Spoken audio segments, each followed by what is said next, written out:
నమస్కారం. మనందరి జీవితంలో ఏదో ఒక సమయంలో తలెత్తే ప్రశ్న. అసలు ఈ గొడవలు, ఈ సంఘర్షణలు ఎక్కడ మొదలవుతాయి? ఎదుటి వ్యక్తి వలన, లేక మన చుట్టూ ఉన్న పరిస్థితుల వలన? ఈరోజు మనం దీని మూలాల్లోకి కాస్త లోతుగా వెళ్లబోతున్నాం.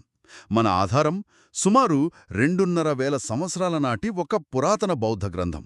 దాని పేరు మధుపిండిక సుత్త, అంటే తేనెముండ ప్రవచనం.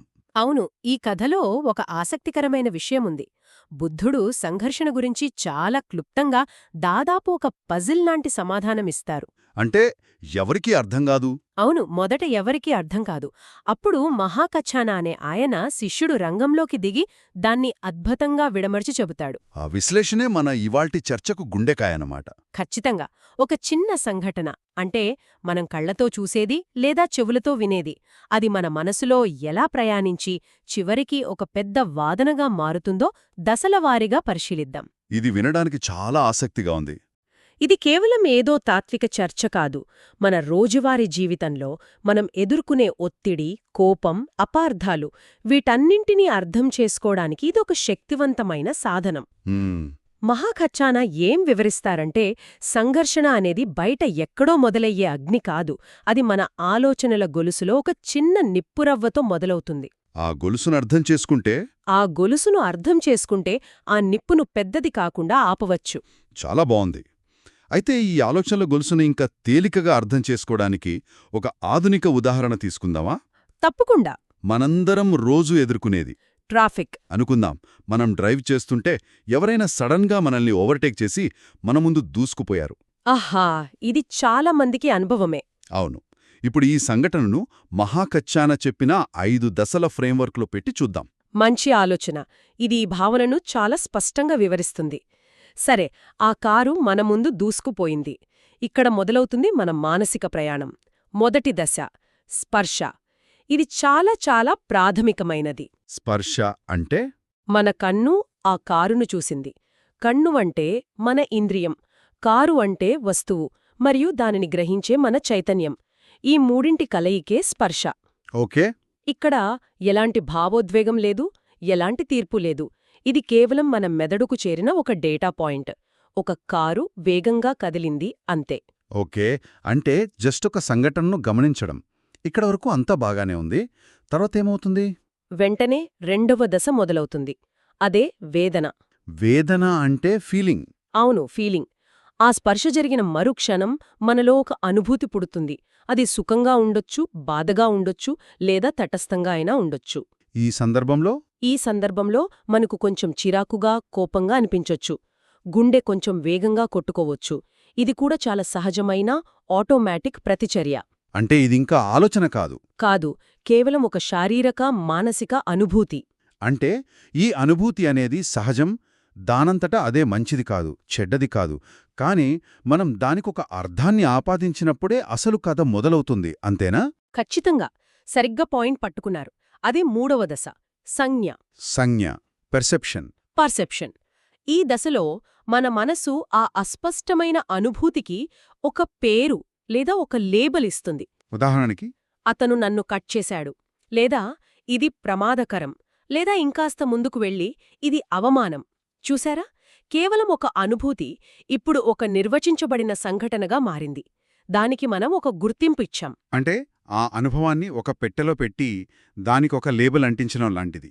దీని తర్వాత ఆలోచనలు మొదలవుతాయి. అవును, అదే నాల్గవ దశ సంకల్పం, అంటే థింకింగ్. ఓకే. ఇప్పుడు మన మనసు ఆ లేబుల్ వేసిన సంఘటన గురించి ఆలోచించడం మొదలుపెడుతుంది. వీడికెంత ధైర్యం అన్నట్టుగా. సరిగ్గా. వీడికి ఎంత ధైర్యం, రూల్స్ అంటే లెక్కలేదా, నేనేమైనా మెల్లగా వెళ్తున్నానా, నన్ను చూసుకోలేదా లాంటి ఆలోచనలు ఒకదాని తర్వాత ఒకటి వస్తాయి. ఇక్కడ మనం సంఘటనను విశ్లేషించడం ప్రారంభిస్తాం. ఇక్కడ వరకు కూడా చాలామందికి జరిగేదే. ఇది కొంచెం ప్రమాదకరంగానే అనిపిస్తోంది. కాని అసలైన విస్ఫోటనం ఇంకా జరగలేదు. అసలు సమస్య ఎక్కడ మొదలవుతుంది? అసలైన సమస్య 5వ చివరి దశలో మొదలవుతుంది. బౌద్ధ పరిభాషలో దీనిని పపంచ అంటారు. పపంచ? అవును, పపంచ. దీనికి సరైన తెలుగు పదం లేదు, కానీ దీని అర్థం మానసిక విస్తరణ లేదా మనసులో కథలు అల్లుకోవడం. ఓ, ఇదే అసలైన గేమ్ చేంజర్. ఈ దశలో మనస్సు ఆ ఒక్క ఆలోచనను తీసుకుని దానికి నేను, నాది, నాకు అనే అహంకారాన్ని జోడించి దాన్ని చిలికి గాలివానగా మారుస్తుంది. ఒక నిమిషం. పపంచ ఇదే అసలు కీలకమైన పదమనమాట. మన ట్రాఫిక్ ఉదాహరణలో ఇది ఎలా పనిచేస్తుందో కొంచెం వివరంగా చెప్పండి. సరే, చూడండి. అతను నన్ను కట్ చేశాడు అనే ఆలోచన ఇప్పుడు ఎలా మారుతుందో గమనించండి. హ్మ్, అతను నన్ను ఉద్దేశపూర్వకంగా అవమానించాడు. ఇలాంటి వాళ్లవల్లే ఈ దేశం బాగుపడదు. ఎప్పుడూ నన్నే ఎందుకు టార్గెట్ చేస్తారు? నా రోజే బాగాలేదు. ఈ సిటీలో డ్రైవ్ చేయడమే ఒక నరకం. ఓహో. గమనించారా? ఎక్కడూ మొదలైన ఒక చిన్న సంఘటన ఇప్పుడు మన వ్యక్తిగత అహంకారానికి, మన గుర్తింపుకు, ప్రపంచంపై మన అభిప్రాయానికి ముడిపడిపోయింది. ఇక్కడే సంఘర్షణకు అసలైన పునాది పడుతుంది. అద్భుతం. ఇది నిజంగా కళ్ళు తెరిపించే విషయం. అంటే మనం వాట్సాప్ గ్రూప్లో ఒక మెసేజ్కి 100 అర్థాలు తీస్తామే, అవును. అదే ఈ ప్రపంచం మాట. అతను నా మెసేజ్కి రిప్లై ఇవ్వలేదు అనే వాస్తవం, అతను నన్ను పట్టించుకోవడం లేదు, నన్ను గౌరవించడం లేదు అనే కథగా మారడమే ప్రపంచం. ఖచ్చితంగా. ఆ కథలు అల్లడమే అన్ని రకాల కర్రలు, కత్తులు, వాదనలు, తగాదాలకు మూల కారణమని మహాకచ్చాన వివరిస్తాడు. సంఘర్షణ బయట మొదలవదు, మన తలలోనే ఈ ప్రపంచమనే ప్రక్రియ ద్వారా మొదలవుతుంది. అయితే దీనికి పరిష్కారమేమిటి? ఈ ఆలోచనల గొలుసును, ముఖ్యంగా ఈ ప్రపంచ అనే విధ్వంసకర దశను ఎలా ఆపాలి? పరిష్కారం బుద్ధుడు మొదట చెప్పిన ఆ సంక్షిప్త సమాధానంలోనే ఉంది. అవునా? మనం ఆస్వాదించకుండా, స్వాగతించకుండా లేదా దానికి కట్టుబడి ఉండకుండా ఉండాలి. అంటే ఆ గొలుసును ప్రారంభంలోనే పట్టుకోవాలి. సరిగ్గా. కానీ ఇది వినడానికి బాగానే ఉంది. నిజ జీవితంలో అంత కోపంలో ఉన్నప్పుడు ఈ 5 దశల గురించి ఆలోచించేంత స్పృహలో ఎవరుంటారు? ఇది అసాధ్యంలా అనిపిస్తుంది. మీరు చాలా ముఖ్యమైన ప్రశ్న అడిగారు. ఇది అసాధ్యం కాదు, కానీ దీనికి సాధన కావాలి. ఇది కోపం రాకుండా ఆపుకోవడం గురించి కాదు. ఓకే. కోపం వచ్చినప్పుడు ఆ అనుభూతిని ప్రపంచకథగా మారకుండా చూడటం గురించి. వేదన లేదా సంజ్ఞ దశలోనే దాన్ని పట్టుకోవాలి. ఎలా? ఉదాహరణకు ట్రాఫిక్లో ఆ చిరాకు కలిగినప్పుడు నాలో ఒక చిరాకు అనే అనుభూతి కలుగుతోంది అని గమనించాలి. అంతేగాని నన్ను అవమానించారు కాబట్టి నేను కోపంగా ఉన్నాను అనే కథలోకి దూకుకూడదు. ఆ, ఆ చిన్న గమనిక, ఆ చిన్న విరామం చాలు ప్రపంచ యంత్రాన్ని ఆపటానికి. ఒక్క నిమిషం. ఇక్కడ నాకో సందేహం. అంటే మనల్ని ఎవరన్నా తప్పుగా అన్నా అది వారి తప్పు కాదని మన మనస్సులో మనం అల్లుకునే కథే తప్పని అంటున్నారా? ఇది కాస్త బాధితుణ్ణి నిందించినట్లవుదా? ఎదుటివాడు చేసింది తప్పు కదా? చాలా మంచి ప్రశ్న. ఇది చాలా మందికి వచ్చే సందేహమే. ఇది ఎదుటి వ్యక్తిని క్షమించడం లేదా వారి చర్యలను సమర్థించడం గురించి కాదు. ఇది మన మానసిక శాంతిని కాపాడుకోవడం గురించి. ఓకే. ఎదుటి వ్యక్తి చర్య తప్పు కావచ్చు, కానీ దానికి మనం ఎలా ప్రతిస్పందిస్తామనేది మన చేతుల్లో ఉంది. స్పష్టమైన మనస్తో చర్య తీసుకోవడం వేరు, అవును. ప్రపంచ సృష్టించిన భావోద్వేగ తుఫానులో కొట్టుకుపోతూ ప్రతిచర్య చూపడం వేరు. అంటే మీరు ఆ కార్ డ్రైవర్కు హారన్ కొట్టొచ్చు లేదా జాగ్రత్తగా పక్కకు తప్పుకోవచ్చు, అది వేరే విషయం. కానీ ఆ సంఘటన మీ మిగతా రోజంతా మీ మనసును ఆక్రమించుకొని మిమ్మల్ని బాధ పెట్టకుండా చూసుకోవడమే ఇక్కడ ఉద్దేశ్యం. సంఘర్షణను బయటే ఉంచాలి, దాన్ని మన లోపలి ప్రపంచంలోకి ఆహ్వానించకూడదు. సరిగ్గా చెప్పారు. మన ప్రతిచర్యలకు, మన అనుభూతులకు మధ్య ఒక చిన్న ఖాళీ ఉంటుంది. ఆ ఖాళీలోనే మన స్వేచ్ఛ ఉంది. నిజమే. నిజం చెప్పాలంటే ఈ విషయం తెలిసినా కొన్నిసార్లు నేనే ఈ ఉచ్చులో పడిపోతాను. అవునా? అవును. మొన్న ఒక ముఖ్యమైన ఈమెయిల్కు వెంటనే సమాధానం రాలేదు. అంటే నా మనసులో ప్రపంచం మొదలైంది. వారు నా పనిని గౌరవించడం లేదు, నన్ను కావాలనే ఆలస్యం చేస్తున్నారు అని ఒక అరగంట పాటు టెన్షన్ పడ్డాను. తర్వాత తెలిసింది వాళ్లకి ఇంటర్నెట్ సమస్య ఉంది. నా కథ మొత్తం నా ఊహే. చూసారా, మన మనసు ఎంత వేగంగా కథలల్లుతుందో? చాలా వాస్తవికమైన ఉదాహరణ. సరే, మనం అసలు కథ ముగింపుకి వద్దాం.